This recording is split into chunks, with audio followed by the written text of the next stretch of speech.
Good morning everyone. Today we will start E1CB elimination. अब देखो E1CB reaction में क्या होता है, बेसिकली हमने टाइप ऑफ बीटा एलिमिनेशन पढ़ा था। तो क्या क्या पढ़ा था, वी लर्न अबाउट E1 क्या हमने पढ़ा, E1 होता है, E2 होता है, थर्ड क्या है E1CB। तो E1 का मतलब unimolecular elimination reaction, E2 bimolecular elimination reaction, E1CB। तो यहाँ भी E1 का मतलब क्या हो गया, यूनिमॉलिकुलर एलिमिनेशन। सीबी क्या है यहाँ पे, थ्रू कॉन्जुगेट बेस। देखो यहाँ पे लिख रखा है कॉन्जुगेट बेस। तो E1 सीबी में मतलब एक कॉन्जुगेट बेस जनरेट होता है और वहां से इलिमिनेशन रिएक्शन प्रोसीड करता है, इस वजह से हम लोग इसको E1 सीबी बोलते हैं। खैर जब इसका मैकेनिज्म देखेंगे तो ज्यादा अच्छे से समझ में आ जाएगा। अभी तत्काल आप इसका मतलब समझिए कि सीबी का मतलब क्या है, कॉन्जुगेट बेस। अब देखो हमने जो रिएक्शन पढ़ा था टाइप ऑफ बीटा एलिमिनेशन, उस टाइम हमने पढ़ा था कि there are three type of beta elimination in which, example लेकर के देखो, पहले बताया था here we will have H and CH2 and we have a living group। तो फर्स्ट कंडीशन क्या बताया था कि ये जो लिविंग ग्रुप है उसका डिपार्चर पहले हो जाता है और H बाद में, मतलब लिविंग ग्रुप पहले रिमूव हो जाए फिर H का रिमूवल हो, तो ऐसे रिएक्शन को वी कॉल देम E1। क्या कहते हैं उस वाले को, हम लोग E1 कहते हैं। क्लियर है। अगर दोनों एक साथ रिमूव हो रहा हो H और लिविंग ग्रुप तो क्या बोलते थे उसको, साइमल्टेनियसली रिमूवल हो तो E2। अब देखो अगर ये H पहले रिमूव कर जाए और X बाद में, लिविंग ग्रुप का रिमूवल बाद में हो, डिपार्चर बाद में हो, तो इसको हम लोग क्या बोलेंगे, E1CB बोलते हैं। क्लियर है।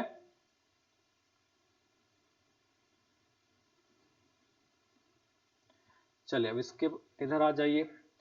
तो देखो ये इंट्रोडक्शन पार्ट हमने आपको पहले ही बता रखा है, तो यहाँ पे कुछ इंफॉर्मेशन दे रखा है E1CB के बारे में। पहले हम इसको पढ़ेंगे फिर हम इसके मैकेनिज्म पे चलेंगे।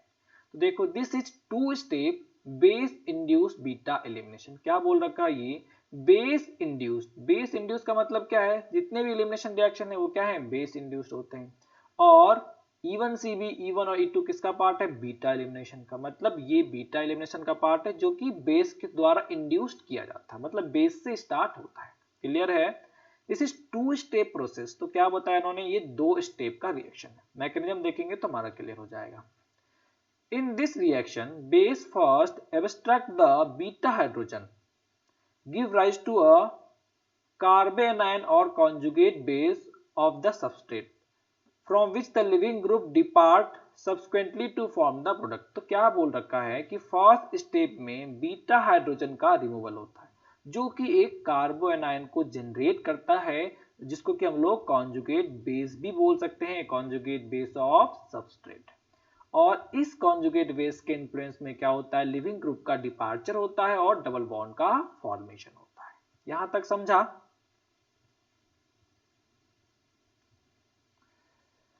थर्ड पॉइंट पे आइए। An interesting comparison can be done with E1 pathway. क्या बोल रखा है इन्होंने कि E1 पाथवे से हम इसका कंपैरिजन कर सकते हैं। The timing of departure of the leaving group, timing of the departure of the group is reversed as compare to that in E1 reaction. तो क्या बोल रहा है यहाँ पे कि वहां पे जो ग्रुप का डिपार्चर था E1 में, क्या बताया था, E1 में लिविंग ग्रुप पहले जाता है और H बाद में। बट E1CB में क्या हो रहा है, जस्ट अपोजिट हो रहा है, H का डिपार्चर लिविंग ग्रुप के डिपार्चर से पहले हो जाता है। क्लियर है। उसी चीज को इन्होंने यहाँ पे लिख रखा है। नाउ लास्ट पॉइंट को पढ़िए। Reaction usually follow second order kinetics. अब देखो इस पे थोड़ा सा डिस्कशन कर लो। सेकेंड ऑर्डर काइनेटिक्स का क्या मतलब है। सेकेंड ऑर्डर काइनेटिक्स का मतलब है ऑर्डर क्या हो जाएगा, सेकेंड हो जाएगा। तो आप देखें, आपको हमने पढ़ाया है E1 रिएक्शन में, हमने क्या बताया है कि इसका ऑर्डर कुछ भी हो सकता है।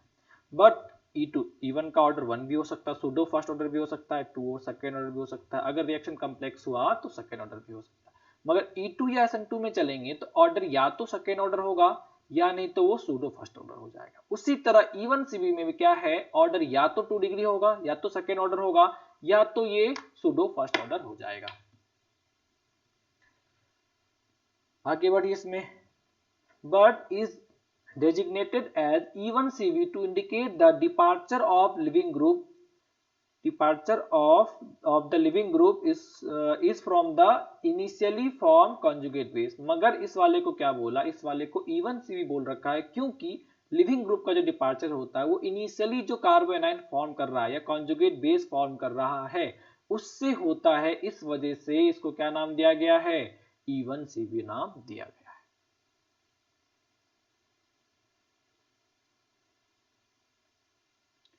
चलिए तो ये समझा, अब आ जाओ इसके मैकेनिज्म पे। मैकेनिज्म क्या कह रहा है वो देखें। E1 CB, तो सबसे पहली बात क्या बताई इन्होंने, तो ये इन्होंने बोला कि हमारे पास एक बेस है। अब बेस क्या करता है, तो फर्स्ट स्टेप में क्या होता है कि H का डिपार्चर रिमूवल पहले होता है। तो रिएक्शन को देखने के लिए क्या मतलब, रिएक्शन को डिफरेंशिएट कैसे करेंगे उसके कंडीशंस के बारे में हम डिस्कशन करेंगे। अभी थोड़ा पहले मैकेनिज्म देखो। तो क्या होता है पहले कि बेस इस बीटा हाइड्रोजन पे, बीटा कार्बन पे अटैच हाइड्रोजन को रिमूव करता है। तो जैसे ये रिमूव किया ये माइनस जनरेट होता है। अब पूरा रिएक्शन जो इस माइनस पे बेस्ड है, अगर ये स्टेबल हो रहा हो तभी ये E1 CB मैकेनिज्म फॉलो करता है, और अगर ये कार्बन आयन स्टेबल नहीं होता तो ये E1 CB फॉलो नहीं करता है। इसलिए इसका कंडीशन को जानना इंपॉर्टेंट है, जो कि हम लोग डिस्कशन करेंगे। क्लियर है? पहले हम मैकेनिज्म देख लेते हैं, फिर हम कंडीशन पे चलेंगे। तो यहाँ पे क्या बताया कि B माइनस से सबसे पहले बेस क्या करेगा, H प्लस को रिमूव करेगा। तो यहाँ क्या आ गया माइनस। अब ये माइनस क्या करेगा, अपना इलेक्ट्रॉन डेंसिटी इसको सप्लाई करेगा, क्योंकि ये क्या हो रहा है, इलेक्ट्रॉन डिफिशियंट हो रहा है। और ये क्या है हमारा पुअर लिविंग ग्रुप, इसको डायरेक्टली रिमूव कर पाना थोड़ा डिफिकल्ट होता है। इसलिए क्या हो गया, ये अपना इलेक्ट्रॉन डेंसिटी सप्लाई करेगा, फिर इस वाले को रिमूव करेगा, फिर डबल बॉन्ड का फॉर्मेशन हो जाएगा। अगर इस स्टेप की बात करें तो ये वो देखो रिवर्सिबल स्टेप है। ये स्टेप कौन सा है, रिवर्सिबल स्टेप है। तो क्या बताया कि ये जो स्टेप है हमारा फर्स्ट स्टेप क्या है, रिवर्सिबल स्टेप है, मगर बेस और एसिड के बीच में रिएक्शन हो रहा है। तो ये क्या होगा हमारा, फास्ट होगा। ये रिएक्शन क्या होगा, फास्ट होगा। क्लियर है? अब सेकेंड पे देखो। तो सेकेंड स्टेप में क्या है, ये एक पुअर लिविंग ग्रुप है, और पुअर लिविंग ग्रुप है तो डायरेक्टली रिमूव नहीं हो पा रहा है। तो अब जैसे ही माइनस बना, यहाँ पे माइनस क्या करेगा, अपना इलेक्ट्रॉन डेंसिटी इसको सप्लाई करेगा। तो जैसे ही ये इलेक्ट्रॉन डेंसिटी इसको देगा तो इस वाले ग्रुप को क्या मिलेगा, रिपल्सन। तो ये क्या होगा, यहाँ से रिमूव हो जाएगा। क्लियर है? तो देखो किसके इन्फ्लुएंस में रिमूवल हुआ, इस माइनस के। तो इन दोनों में अगर पूछा जाए कि कौन सा स्लो स्टेप होगा, तो क्लियर है कि स्लो स्टेप कौन सा होगा, ये वाला होगा, क्योंकि लिविंग ग्रुप हमारा काफी पुअर है और इस माइनस के इन्फ्लुएंस में, इस माइनस के इन्फ्लुएंस में ये लिविंग ग्रुप यहाँ से डिपार्ट कर रहा है। क्लियर है? तो रिएक्शन कितने स्टेप का है, दो स्टेप का रिएक्शन है। पहले स्टेप में क्या हो रहा है, एसिड बेस रिएक्शन हो रहा है और कार्बो एनायन का फॉर्मेशन हो रहा है। सेकेंड स्टेप में क्या हो रहा है, ये कार्बो एनायन, ये माइनस चार्ज इस लिविंग ग्रुप को रिमूव होने के लिए इन्फ्लुएंस कर रहा है। मतलब इसके प्रेशर में आकर के ये ग्रुप यहां से क्या होता है, रिमूव हो जाता है, क्योंकि ये क्या करेगा, इसको इलेक्ट्रॉन सप्लाई करेगा, जो कि इसको रिपल्सन देगा और इसको क्या कर देगा, बाहर कर देगा। क्लियर है? तो removal of leaving group is the slowest step. तो कौन सा आ गया, आरडीएस। कौन सा स्टेप हो गया, सेकेंड स्टेप हमारा क्या आ गया, यहाँ पे आरडीएस आ गया। क्लियर है? अब देखो इसको E2 से कैसे डिफरेंशिएट करें। कैसे डिफरेंशिएट करें हम कि यहाँ पे E1 होगा, सॉरी E2 होगा या E1 CB होगा। तो उस चीज को डिफरेंशिएट करने के लिए सबसे इंपॉर्टेंट फैक्टर हमारा ये है, कार्बो एनाइन। कार्बो एनाइन की स्टेबिलिटी, कार्बो एनाइन की स्टेबिलिटी जितनी ज्यादा होगी, कार्बो एनाइन की स्टेबिलिटी स्टेबिलिटी जितनी ज्यादा होगी E1 CB की, E1 CB होने की टेंडेंसी उतनी ही ज्यादा होगी। क्लियर है? अब देखो कार्बो एनायन की स्टेबिलिटी की बात करें तो क्या क्या फैक्टर इफेक्ट कर सकता है कार्बो एनायन की स्टेबिलिटी, और दूसरा फैक्टर ये भी है लिविंग ग्रुप। तो बेसिकली जो E1 CB है वो सबसे पहले किस पे डिपेंड करेगा, स्टेबिलिटी ऑफ कार्बो एनायन, फिर दूसरा किस पे डिपेंड करेगा, लिविंग ग्रुप। क्लियर है? तो अब देखो इसकी स्टेबिलिटी किस किस चीजों पे डिपेंड कर रही है। तो देखो E1 CB होने के लिए दो कंडीशंस हो सकते हैं कार्बो एनायन के स्टेबिलिटी से रिलेटेड। पहला क्या है कि अगर ये स्ट्रॉन्ग इंडक्टिव दे, मतलब अगर ये इलेक्ट्रोनेगेटिव एलिमेंट है तो माइनस चार्ज को क्या करेगा, ये स्टेबलाइज करेगा, मतलब स्ट्रॉन्ग इंडक्टिव माइनस को स्टेबलाइज कर रहा है। दूसरा, इंडक्टिव के साथ साथ अगर ये माइनस है, मतलब इलेक्ट्रॉन विदड्रॉइंग ग्रुप की तरह काम करे, तो ये इसकी स्टेबिलिटी को और भी ज्यादा इंक्रीज करेगा। अब देखो अगर मैं यहाँ पे Cl रखता, अगर मैं यहाँ पे Cl रखता, यहाँ भी Cl है, माइनस NC F2NF, तो देखो जैसे यहाँ पे माइनस बना तो ये माइनस क्या है, क्लोरीन के डी ऑर्बिटल में इलेक्ट्रॉन डेंसिटी सप्लाई कर सकता है।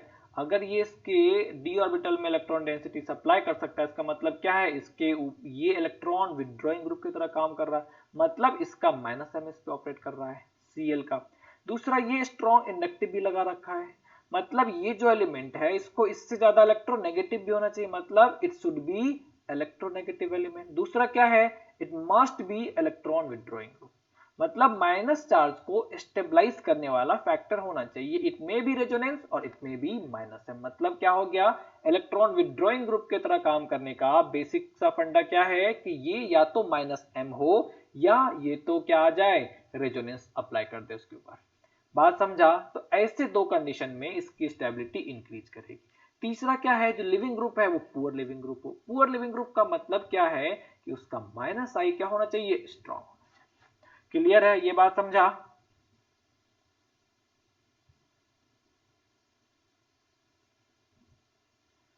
अब यहाँ पे से कंडीशन पे आ जाते हैं, कौन कौन से कंडीशन है वो मैंने लिख रखा है, आप उसको नोट कर लेंगे। तो पहली बात आपको ये समझ में आया कि E1 CV रिएक्शन क्या है, टू स्टेप रिएक्शन है।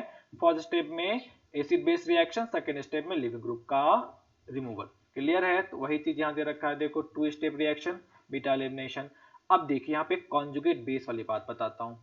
तो आपको कॉन्जुगेट एसिड बेस के बारे में बताया था, कॉन्जुगेट बेस क्या होता है। तो देखो, अगर हमने आपको बताया होगा तो आपको ये बताया होगा, जैसे NH3 है और इसने अपना एक H रिमूव कर दिया NH2 माइनस, तो अब की बार देखो ये H डोनेट कर रहा है ना, तो this is conjugate base of this one ammonia. ये क्या है, इसका कॉन्जुगेट बेस है।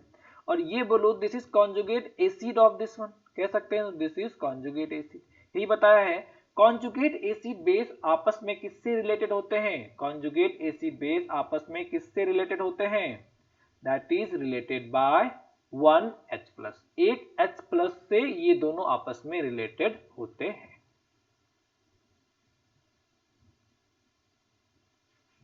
ये समझा? तो कॉन्जुगेट एसिड बेस का मतलब समझा, तो ये क्या हो गया, कॉन्जुगेट बेस हो गया। अब देखो कि ये जो हमारा सबस्ट्रेट है, ये कंप्लीट सबस्ट्रेट, अगर ये H+ रिमूव करेगा तो ये बनेगा। तो मैं कह सकता हूं कि H रिमूवल के बाद ये बन रहा है, तो दिस इज कॉन्जुगेट बेस। तो ये क्या निकल गया, कॉन्जुगेट बेस ऑफ सबस्ट्रेट। बात क्लियर हो गया, ये क्या सबस्ट्रेट है और ये क्या होगा, इसका कॉन्जुगेट बेस। तो देखो अब की बार जो लिविंग ग्रुप डिपार्ट कर रहा है, कहां से कर रहा है, कॉन्जुगेट बेस से डिपार्चर हो रहा है उसका, इसी वजह से इसको हम लोग क्या बोलते हैं, E1CV बोलते हैं। क्लियर है? दूसरा देखो, ये आरडीएस स्टेप कौन सा है, सेकेंड वाला स्टेप कौन सा है, आरडीएस स्टेप है। कितने मॉलिक्यूल्स इन्वॉल्व है आरडीएस में, only one molecules is involve in RDS. सिर्फ एक मॉलिक्यूल्स हमारा आरडीएस में इन्वॉल्व है, इसी वजह से मॉलिक्युलरिटी क्या आ जाएगी, 1 आ जाएगी। इसलिए हम लोग क्या बोलते हैं, इसको E1 बोलते हैं। और कहां पे डिपार्चर हो रहा है, तो कॉन्जुगेट बेस से, that's why we call E1CV। यहां तक क्लियर है? थर्ड पॉइंट में बता रखा है एलिमिनेशन से, तो देख लीजिए एलिमिनेशन में, सॉरी E1 में क्या बताया है, लिविंग ग्रुप पहले जाएगा, बट यहाँ पे H का डिपार्चर पहले हो रहा है। अब काइनेटिक्स की बात करेंगे, सेकेंड ऑर्डर काइनेटिक्स कैसे है, तो उसको मैं डील करता हूं। उससे पहले आप कंडीशन नोट कीजिए, क्या क्या कंडीशन हैं। तो यहाँ पे कंडीशन फॉर E1CV लिख रखा है, आप इस वाले को नोट कर लीजिए। ओके, बस ये नोट कीजिए, condition for E1CV। Electronegative atom should be available on beta carbon to make the beta hydrogen more acidic। more acidic बता रखा है। more acidic का मतलब क्या होता है कि कौन सा H ज्यादा एसिडिक है, इसको हम लोग कैसे कंपेयर करते थे, H रिमूव करने के बाद एनायन की स्टेबिलिटी। तो अगर यहाँ पे कोई माइनस M और यहाँ पे कोई -M या रेजोनेंस वाला ग्रुप है, तो एनायन की स्टेबिलिटी को क्या करेगा, वो इंक्रीज, मतलब इस H की एसिडिक स्ट्रेंथ को वो क्या करेगा, इंक्रीज करेगा। Carbanion should be stabilize through electron withdrawing group. क्या बोला, कार्बोनाइन जो फॉर्म कर रहा है उसको स्टेबलाइज करना चाहिए। तो स्टेबलाइज करने के लिए हमने -M इलेक्ट्रॉन विथड्रॉइंग ग्रुप का बताया, रेजोनेंस हो या -M हो। और सॉरी, पहले वाले में क्या बताया था, electronegative atom should be available. और इलेक्ट्रोनेगेटिव एटम रहेगा तो क्या करेगा, इस पे -I भी लगाएगा, तो -I से भी स्टेबलाइज करेगा। और दूसरा क्या है, कार्बोनाइन को ज्यादा स्टेबल करने के लिए रेजोनेंस या -m होना चाहिए। तो पहला कंडीशन क्या बोलता है कि ये जो बीटा कार्बन है उससे अटैच जो एटम है that must be more electronegative than carbon. अगर ज्यादा इलेक्ट्रोनेगेटिव है तो उस पे -i लगाएगा। दूसरा क्या बोला, दूसरा पॉइंट ये बोल रहा है कि कार्बोनाइन जो कार्बोनाइन फॉर्म कर रहा है वो ज्यादा स्टेबल हो। तो कब ज्यादा स्टेबल होगा, अगर वहां पे रेजोनेंस हो जाए, अगर ये रेजोनेंस में पार्टिसिपेट कर ले या -m में पार्टिसिपेट कर ले। क्लियर है, मतलब जो अटैच यहाँ पे अटैच्ड ग्रुप है, जो X है, जो अटैच ग्रुप है उसको ज्यादा इलेक्ट्रोनेगेटिव होना चाहिए, उसके पास रेजोनेंस या -m का कैरेक्टरिस्टिक होना चाहिए। थर्ड पॉइंट क्या लिखा, leaving group should be poor. तो लिविंग ग्रुप क्या होना चाहिए, पुअर। पुअर लिविंग ग्रुप का मतलब क्या है कि उसका -i स्ट्रॉन्ग होना चाहिए, तो क्या हो जाएगा, पुअर लिविंग ग्रुप हो जाएगा। क्लियर है, तो जहां भी ये तीनों कंडीशन सेटिस्फाइड होंगे वहीं पे E1CB होगा, रेस्ट कहीं भी E1CB नहीं होगा। ये चीज समझा, चलो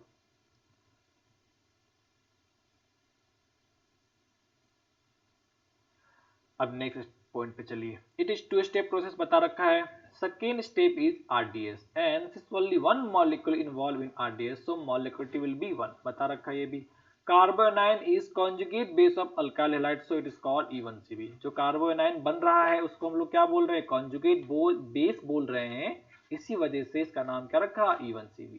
rate law K into RX इन बीस, मतलब सबस्ट्रेट को भी लिखा है और बेस को भी लिखा है। मतलब यहाँ पे आओ थोड़ा सा, अभी थोड़ा समझने वाली बात है कि जो मैं रेट की बात कर रहा हूं, इस रिएक्शन में मैं रेट की बात कर रहा हूं, तो रेट क्या है हमारा, आप रेट को चेक करेंगे तो आर रेट इक्वल टू क्या आ रहा है, रुको रुको एक सेकेंड,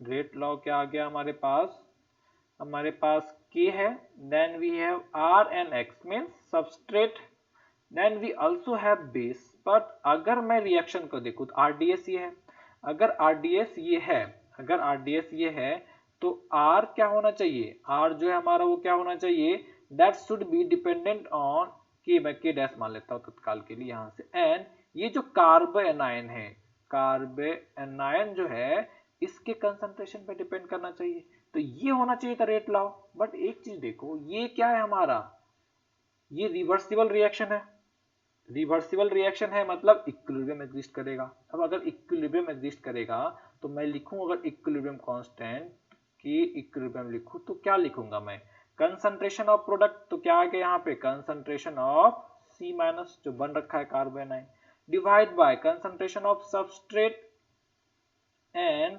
कंसंट्रेशन ऑफ बेस। लिख सकता हूं या नहीं, तो अगर मुझे ये पूछा जाए कि C का जो कंसंट्रेशन है तो C माइनस का कंसंट्रेशन क्या आ जाएगा, C माइनस का कंसंट्रेशन, C माइनस का कंसंट्रेशन कुछ इस तरह से लिख लो यहाँ पे C माइनस, तो concentration of C minus will be equal to K equivalent into R X into base. आ गया या नहीं। तो अगर मैं कार्बोनाइन का कंसंट्रेशन की जगह पे C माइनस कार्बोनाइन के कंसंट्रेशन पे ये रखूं तो रेट लॉ क्या आ जाएगा, R will be K dash into K equilibrium into R into X into base. अब क्या लिखूं मैं इसको, इसी को मैंने क्या लिखा, K लिखा and we write it RX and we write it base. तो क्या आ गया हमारा, ये हमारा रेट लॉ आ जाएगा। ऐसा क्यों हुआ, क्योंकि ये स्टेप क्या है हमारा, पहला स्टेप क्या है हमारा, रिवर्सिबल है, पहला स्टेप रिवर्सिबल है, इस वजह से रेट में, इस रेट एक्सप्रेशन में इस प्रकार के चेंज देखने को मिले। क्लियर है,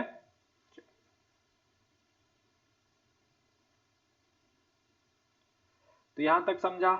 नेक्स्ट पे चलो। Carbanion form as the intermediate but no rearrangement, क्योंकि कार्बोनाइन क्या बता रखा है, carbocation is the only intermediate which can rearrange, carbanion का रीअरेंजमेंट नहीं होता। Hofmann product will be the major product. अब देखो यहाँ पे Hofmann product will be the major product, ऐसा क्यों बोला, मैंने बोला कि चलो यहाँ लिविंग ग्रुप है। क्लियर है, अब मैं मानता हूं कि यहाँ भी से H जो है यहाँ भी मैं लगा देता हूँ, चलो CN लगा दिया, और यहाँ भी मैं CN लगा दिया, तो यहाँ का भी बीटा H, ये भी बीटा H, और यहाँ पे एक और ग्रुप लगा देता हूँ, यहाँ मिथाइल है। और यहाँ पे Cn, यहाँ भी Cn। तो ये भी -m दिखा रहा है, ये भी -m दिखा रहा है। sp हाइब्रिडाइज है, sp हाइब्रिडाइज है तो मतलब मोर इलेक्ट्रोनेगेटिव। तो पहला कंडीशन जस्टिफाइड है, पुअर लिविंग ग्रुप है। अब रिएक्शन कराऊं मैं तो देखो ये 2 डिग्री है, पहला वाला जो इधर दिख रहा है this is 2 degree and this is 1 degree. तो this is more substituted and this is less substituted. यहाँ पे क्या हो गए, 2 हाइड्रोजन है। अब अगर इलिमिनेशन कराने हैं तो प्रोडक्ट देखो अभी भी 2 बन सकते हैं, 2 बनने की पॉसिबिलिटी है। डबल बॉन्ड यहाँ बना दो, एक तरह यहाँ भी Cn है हमारे पास और एक मिथाइल आ गया, और यहाँ पे भी हमारे पास Cn है। एक ये बन गया और दूसरा प्रोडक्ट क्या बन जाएगा कि मैं डबल बॉन्ड यहाँ बना दूं, यहाँ पे तो Cn है ही और यहाँ पे भी Cn है और यहाँ पे भी एक मिथाइल है। ये भी कर सकते हैं, दोनों ही चीज किया जा सकता है, मतलब दोनों ही प्रोडक्ट आ सकता है। मगर मेजर प्रोडक्ट कौन होगा, तो आपको याद है इवन में मेजर प्रोडक्ट किस पे डिपेंड करता था, स्टेबिलिटी ऑफ कार्बोकेटाइन। तब यहाँ पे देखो किस पे डिपेंड करेगा, स्टेबिलिटी ऑफ कार्बोएनाइन। तो कार्बोएनाइन बताओ कि 1 डिग्री और 2 डिग्री कहाँ ज्यादा स्टेबल होगा, तो कार्बोकेटाइन की स्टेबिलिटी के लिए क्या पढ़ा है, 1 degree is more stable then 2 degree, 2 degree is more stable then 3 degree. Clear है। तो ये कार्बोनाइन क्या होगा, यहाँ पे माइनस ज्यादा स्टेबल होगा, और अगर माइनस यहाँ पे ज्यादा स्टेबल होगा तो H कहाँ से रिमूव होगा, यहाँ से, मतलब ये H ज्यादा एसिडिक। तो माइनस यहाँ पे फॉर्म होगा तो इन दोनों के बीच में डबल बॉन्ड बनेंगे, तो ये क्या आ गया, मेजर प्रोडक्ट आ गया। बट ये कौन सा है, हॉफमैन प्रोडक्ट है ना, और ये कौन सा है, सेट्जर प्रोडक्ट है। क्लियर है। तो सेट्जर प्रोडक्ट क्या हो गया यहाँ पे, माइनर, और हॉफमैन क्या हो गया, मेजर प्रोडक्ट। तो ही लिख रखा है Hofmann product will be the major product. Clear है। तो हॉफमैन प्रोडक्ट क्या निकल गया हमारा, मेजर प्रोडक्ट निकल गया यहाँ पे। The first step is reversible and fast and second is slow, that's why second is RDS. तो ये थे हमारे पूरे थ्योरी पार्ट 4 E1CB रिएक्शन। चलो अब नेक्स्ट चलते हैं। नेक्स्ट हमारे पास कुछ क्वेश्चंस दे रखे हैं, तो आपको ये सवाल सॉल्व करने हैं। तो चलो फटाफट सवाल सॉल्व करके बताओ क्या क्या आएगा आंसर। अच्छा, मैंने एक चीज बताना में रह गया, यहाँ पे लास्ट स्टेप में रखा second order kinetics. Second order kinetics देखो यहाँ पे एक इसका और एक इसका ऑर्डर क्या आ जाएगा, सेकेंड डिग्री आ जाएगा। बट यही बेस अगर सॉल्वेंट के तौर पे आ जाए, मतलब सॉल्वेंट ही बेस बन जाए, तब क्या बोला था इसको, ये मतलब इसका कंसंट्रेशन क्या रह जाएगा, कांस्टेंट। मतलब ये सॉल्वेंट की तरह आ गया ना, तो मतलब कंसंट्रेशन रिमेन कांस्टेंट, क्योंकि इनफाइनाइट नंबर ऑफ मॉलिक्यूल्स हैं। तो थोड़ा सा रिएक्शन करने के बाद भी कंसंट्रेशन में कुछ खास चेंज नहीं आता। तो इसलिए अगर सॉल्वेंट ही रिएक्टेंट हो जाए तो हम लोग क्या बोलते हैं वहां पे, कंसंट्रेशन में कोई चेंज नहीं आता, नेग्लिजिबल, मतलब concentration of solvent remain constant, यही मान के चलते हैं। और अगर ये कांस्टेंट हो जाता है तो फिर ये क्या हो जाएगा, सूडो फर्स्ट ऑर्डर हो जाएगा। तो इसलिए क्या बोला कि जनरली ये सेकेंड ऑर्डर होता है, बट अगर ये बेस ही सॉल्वेंट हो जाए तो क्या हो जाएगा, ये हमारा सूडो फर्स्ट ऑर्डर हो जाएगा। ये वाला हमने आपको SN2 में भी बताया है। चलो अब इसके आगे बढ़े, सवाल पे आते हैं। चलिए सवाल करके बताइए क्या आएगा आंसर। तो फर्स्ट क्वेश्चन देखो, सवाल क्या है, E1CB reaction is given by which of the following. तो इसमें से कौन कौन सा E1CB दे सकता है। तो E1CB के लिए हमारा कंडीशन याद करो। पहला क्या है, बीटा कार्बन पे इलेक्ट्रोनेगेटिव एलिमेंट होना चाहिए। दूसरा कंडीशन क्या है, या तो -m और रेजोनेंस दोनों में से कोई तो अप्लाई करना चाहिए बीटा कार्बन पे अटैच ग्रुप को। थर्ड क्या है, पुअर लिविंग ग्रुप। क्या है, पुअर लिविंग ग्रुप। अब आगे देखें यहाँ पे, तो यहाँ पे देखा जाए तो ये तो देखो यहाँ पे जो हमने एग्जांपल दे रखा है, वहां पे जो एग्जांपल दिया था H, यहाँ पे Cl, यहाँ पे Cl, यहाँ पे F2, यहाँ पे F। Poor leaving group acidic H, ये -m भी लगा सकता है और -I भी लगा सकता है। तो क्लियर है। तो पहला तो A तो दे सकता है, A दे सकता है। तो अब बी की बात करें, बी वाले में देखो बीटा कार्बन, तो बी वाले में HNCH2Br, यहाँ पे C6H5, उससे भी ज्यादा इंपॉर्टेंट NO2। तो ये H तो ऑलरेडी एसिडिक हो गया कि NO2 का भी -m लगेगा और इसका भी रेजोनेंस। साथ ही साथ ये क्या हो गए, पुअर लिविंग ग्रुप हो गया। क्लियर है। ये क्या हो गया हमारा, एक हैलाइड है ना, हैलाइड की छोड़ के जाने की टेंडेंसी ऐसे भी क्या होती है, कम होती है। तो ये निकल गया हमारा। तो ये भी क्या दे देगा, E1CB दे देगा, मतलब बी भी आंसर में आ जाएगा। थर्ड वाले में चेक करो, थर्ड वाले में चेक करो, NO2 है। थर्ड वाले में चेक करेंगे NO2 यहाँ पे निकल गया NO2, तो यहाँ पे बीटा H, और यहाँ पे देखो O C double bond O and CH3, तो ये एक अच्छा लिविंग ग्रुप तो है, इतना भी अच्छा नहीं है, that is a good leaving group but still एक गुड लिविंग ग्रुप। बट यहाँ पे देखो कंडीशंस, बाकी कंडीशन क्या जस्टिफाई कर रहे हैं, बीटा हाइड्रोजन है, बीटा हाइड्रोजन के पास ये माइनस आई एन माइनस है, दोनों ही चीज मिलेगा, तो ऐसे कंडीशन में कैसा भी ग्रुप होगा तो पहले कौन रिमूव कर जाएगा, ये रिमूव कर जाएगा, तो यहाँ भी मैकेनिज्म क्या हो जाएगा, E1CB मैकेनिज्म ही आएगा।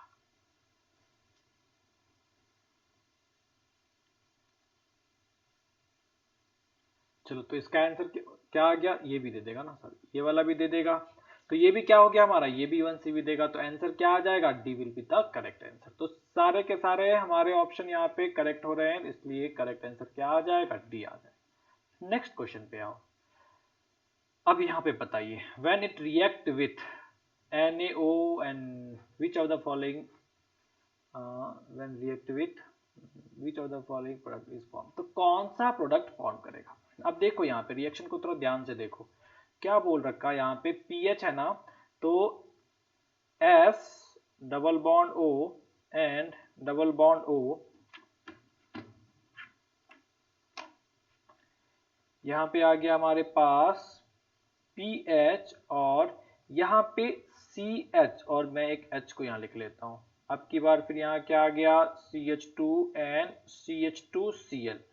अब रिएक्शन देखो, बीटा एलिमिनेशन तो यहाँ पॉसिबल नहीं है, क्योंकि ये अल्फा है तो ये बीटा, यहाँ पे तो H एसिडिक है नहीं, बीटा एलिमिनेशन तो पॉसिबल नहीं है यहाँ पे, और यहाँ पे OD माइनस, मतलब OH की जगह OD माइनस। तो मगर एक चीज देखो कि अगर यहाँ से H गया तो ये रेजोनेंस में जा सकता है, क्योंकि ये इसके साथ रेजोनेंस में जा सकता है, तो यहाँ पे इस वाले को क्या मिल रहा है, माइनस M एंड माइनस आई दोनों मिल रहा है, मतलब ये H हमारा अभी भी क्या होगा, एसिडिक होगा, और यहाँ पे न्यूक्लियोफिलिक रिएक्शन भी हो सकता है।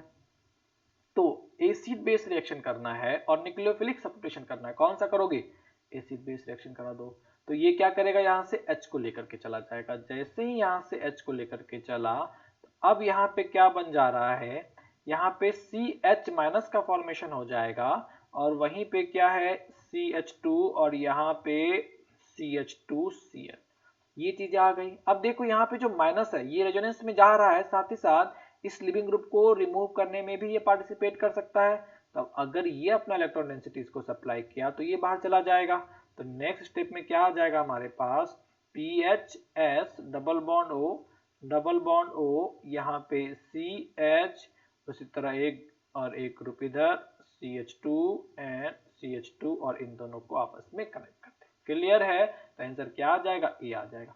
देखो ये जो प्रोसेस है that is SNGP, SNGP, SNGP नहीं, दैट इज सब्स्टिट्यूशन को हटाते हैं उसको हम लोग NGP ही बोलते हैं, that is not SNGP, okay.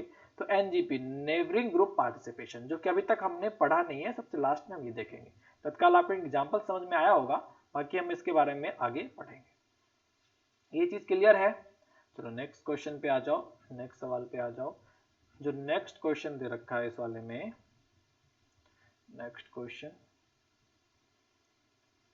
Okay, इस वाले पे आ जाइए।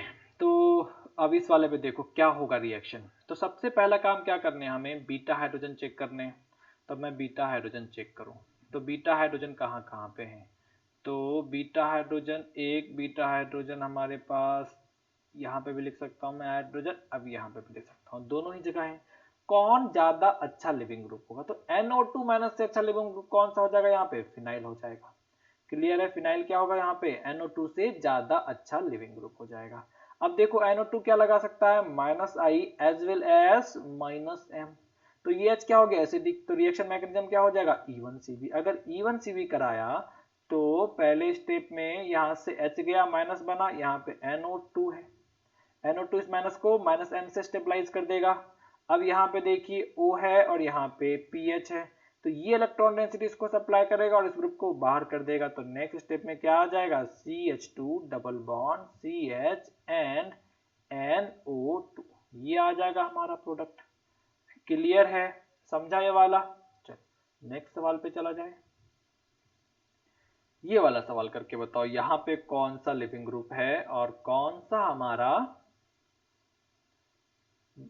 बीटा एच आएगा। चलो करके बताओ तुम लोग ये वाला।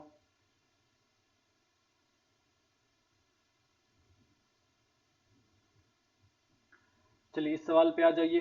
इस वाले पे क्या करोगे, तो सबसे पहला काम क्या करना है, बीटा हाइड्रोजन को ढूंढना। अब देखो कि अगर यहाँ पे जो H है, यहाँ पे जो अटैच हाइड्रोजन होगा और यहाँ पे जो अटैच, तो ये H माइनस क्या होगा, इसके साथ ये भी रेजोनेंस में जाएगा, मगर इसका रेजोनेंस माइनस M इससे ज्यादा स्ट्रॉन्गर होगा, तो ये ज्यादा एसिडिक होगा। तो पहले स्टेप पे क्या आ जाएगा हमारे पास, यहाँ पे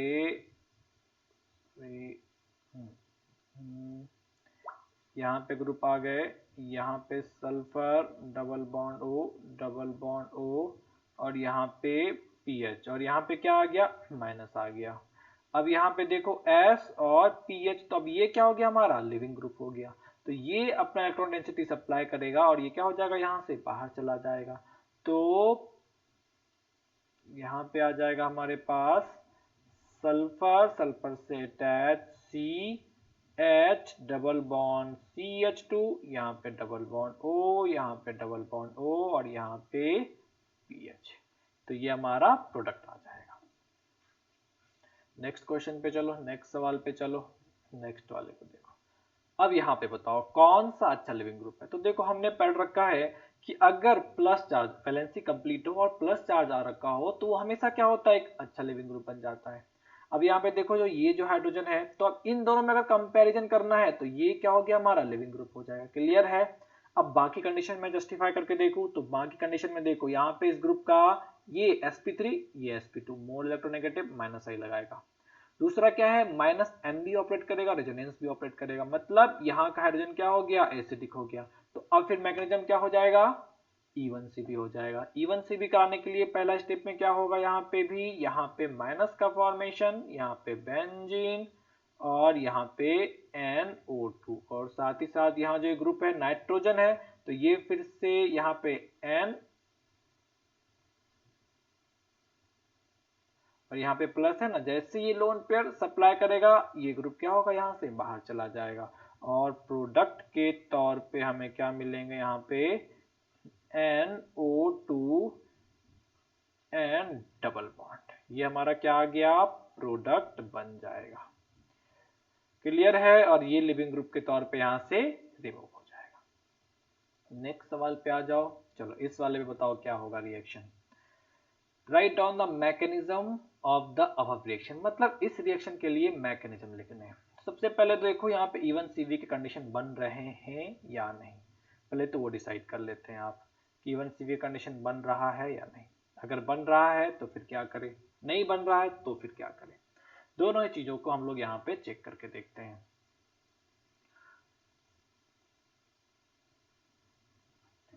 अब देखो इस रिएक्शन में देखो प्रोडक्ट को देखते हैं, तो प्रोडक्ट में क्या है, CF3 CF3, दोनों CF3 ग्रुप को इन्होंने बचा रखा है और रिमूव किसको किया है, CN। तो हमारा प्रोडक्ट से तो ये क्लियर हो जा रहा है, प्रोडक्ट से यहाँ पे ये चीज तो क्लियर हो रहा है कि यहाँ पे लिविंग ग्रुप कौन सा है, CN। CN क्या हो गया, लिविंग ग्रुप, और ये H हमारा एसिडिक H है। क्लियर है। अब देखो पहले स्टेप में क्या होगा, यहाँ से H का रिमूवल होगा, तो जैसे ही H को रिमूव किया तो हमारे पास CF3, यहाँ भी CnF3, यहाँ पे क्या आ गया, माइनस आ गया, देन CH2N, यहाँ पे क्या आ गया, Cn आ गया। अब एक चीज बताओ, मैंने बताया कि ये रिवर्सिबल रिएक्शन होता है, ये रिवर्स भी जा सकता है। तो रिवर्स जाने की कंडीशन में अगर मैं इसको ऐसे बोलूं कि यहाँ पे हमारे पास C2H5NO एंड D भी है, तो D पे प्लस डेल और O पे माइनस डेल होगा, और यहाँ पे क्या, माइनस चार्ज। तो ये इलेक्ट्रॉन इस D को कैच कर सकता है। अगर इस D को कैच करता है, मतलब जो रिवर्सिबल प्रोसेस में बताया था, रिवर्सिबल था, क्या बताया था कि यहाँ पे से RX से पहले R माइनस बनता है, फिर जाकर के इलिमिनेशन होता है, डबल बॉन्ड बनता है, बताया था। तो बताया ये स्टेप जो है रिवर्सिबल स्टेप है। इधर आके देख लो, यहाँ पे देखो ये स्टेप बताया ना रिवर्सिबल है। रिवर्सिबल है अगर H को लेके गया तो फिर से H को लेकर के इसमें कन्वर्ट कर रहा है, दैट इज रिवर्सिबल। इसका मतलब क्या है कि इस तरह से जा रहा है, तो जो H ले रहा है ये बेस से लेगा या सॉल्वेंट से लेगा, तो बेसिकली लेता किससे, सॉल्वेंट, क्योंकि सॉल्वेंट इनफाइनाइट नंबर में अवेलेबल है इसलिए सॉल्वेंट से लेता है H। तो अब यहाँ पे आ जाओ, अब यहाँ पे आकर के देखिए, चलिए तो क्या होगा यहाँ पे, तो यहाँ पे जो D अवेलेबल है, सॉल्वेंट जो अवेलेबल है उसके पास D प्लस अवेलेबल है, अगर ये D लेता है तो इसके पास यहाँ पे D अटैच हो गया, फिर CF3, here we have CF3 और CH2CN, एक तो ये बन सकता है, मतलब ये प्रोडक्ट इस मैकेनिज्म से बना। अब अगर यही इलेक्ट्रॉन, अगर यही अपनी इलेक्ट्रॉन डेंसिटी को इसको सप्लाई कर दिया और इस वाले ग्रुप को बाहर निकाल दिया, तो अब की बार फिर क्या बन जाएगा, CH2 एंड यहाँ पे CF3 और यहाँ पे भी CF3। क्लियर है, ये हमारा आंसर आ जाएगा, समझा।